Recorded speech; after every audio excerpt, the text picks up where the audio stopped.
Hello friends, എല്ലാവർക്കും നമസ്കാരം. ഇന്നത്തെ റെസിപ്പി നല്ല ടേസ്റ്റി ആയിട്ടുള്ള ഒരു ഈവനിങ് സ്നാക്കിൻ്റെ റെസിപ്പിയാണ്. കടലപ്പൊടിയും പിന്നെ പൊട്ടാറ്റോയും ഉപയോഗിച്ചിട്ടുണ്ടാക്കുന്ന വളരെ ടേസ്റ്റി ആയിട്ടുള്ള ക്രിസ്പി ആയിട്ടുള്ളൊരു സ്നാക്കിൻ്റെ റെസിപ്പിയാണ്. അപ്പോൾ എല്ലാവരും ഒന്ന് ട്രൈ ചെയ്ത് നോക്കണേ. നമുക്കിതെങ്ങനെയാണ് ഉണ്ടാക്കുന്നതെന്ന് നോക്കാം. ഒരു പാനിലേക്ക് നമുക്ക് 3/4 കപ്പ് കടലപ്പൊടി ഇടാം.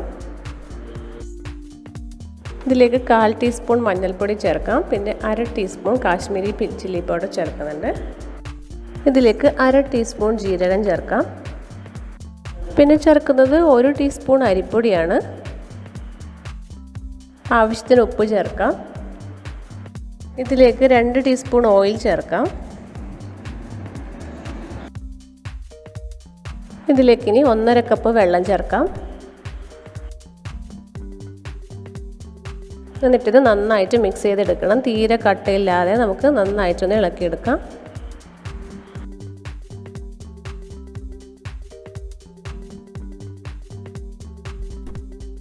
ലോ ഫ്ലെയിമിൽ ഇട്ടിട്ട് ഇത് തിളപ്പിച്ചെടുക്കാം. നന്നായിട്ട് തുടർച്ചയായിട്ട് ഇളക്കിക്കൊണ്ടിരിക്കണം.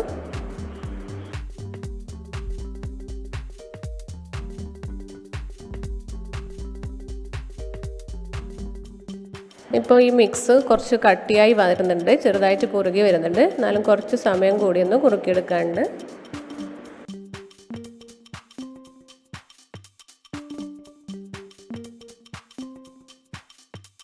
കടലപ്പൊടി നന്നായിട്ട് കട്ടിയായിട്ട് വന്നിട്ടുണ്ട്, നന്നായി കുറുകി വന്നിട്ടുണ്ട്. നമുക്ക് സ്റ്റൗ ഓഫ് ചെയ്യാം.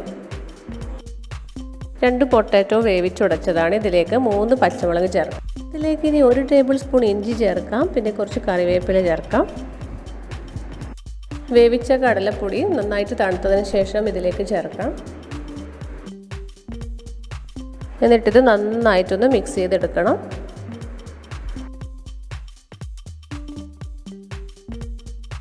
കയ്യിൽ കുറച്ച് എണ്ണ പുരട്ടിയതിന് ശേഷം നമുക്ക് ഇതിൽ നിന്നും കുറച്ച് മിക്സ് എടുത്തിട്ട് ചെറിയ മീഡിയം സൈസുള്ള ബോൾസ് ആക്കിയിട്ട് ഉരുട്ടിയെടുക്കാം. എന്നിട്ട് ചെറുതായിട്ടൊന്ന് പ്രസ് ചെയ്ത് കൊടുക്കാം. ഒരു സ്ക്വയർ ഷേപ്പിലാക്കിയിട്ടൊന്ന് പ്രസ് ചെയ്ത് കൊടുക്കാം.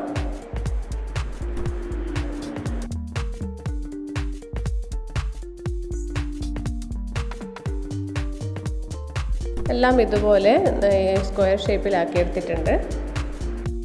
ചൂടായ എണ്ണയിലേക്ക് നമുക്ക് ഓരോന്നായിട്ട് ഫ്രൈ ചെയ്തെടുക്കാം. എപ്പോഴും എണ്ണ നന്നായിട്ട് ചൂടായതിന് ശേഷം വേണം ഇതിട്ട് കൊടുക്കാനായിട്ട്. പിന്നെ ഒന്ന് ഫ്ലെയിം കുറച്ച് കൊടുത്താൽ മതി.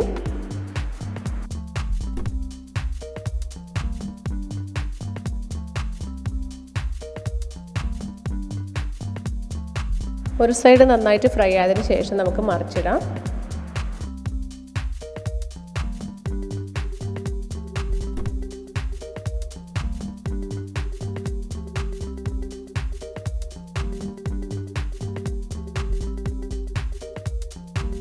രണ്ട് സൈഡും നന്നായിട്ട് ഫ്രൈ ആയി വന്നിട്ടുണ്ട്. നമുക്കിത് എണ്ണയിൽ നിന്നും കോരി മാറ്റാം.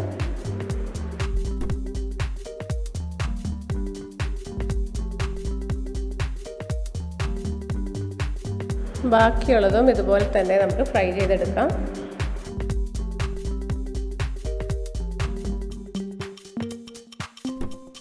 അപ്പോൾ ഇതെല്ലാം റെഡി ആയിട്ടുണ്ട്. എല്ലാവരും ഇതൊന്ന് ട്രൈ ചെയ്ത് നോക്കണേ. നല്ല ടേസ്റ്റാണ് കേട്ടോ, പെട്ടെന്ന് ഉണ്ടാക്കാനും പറ്റും.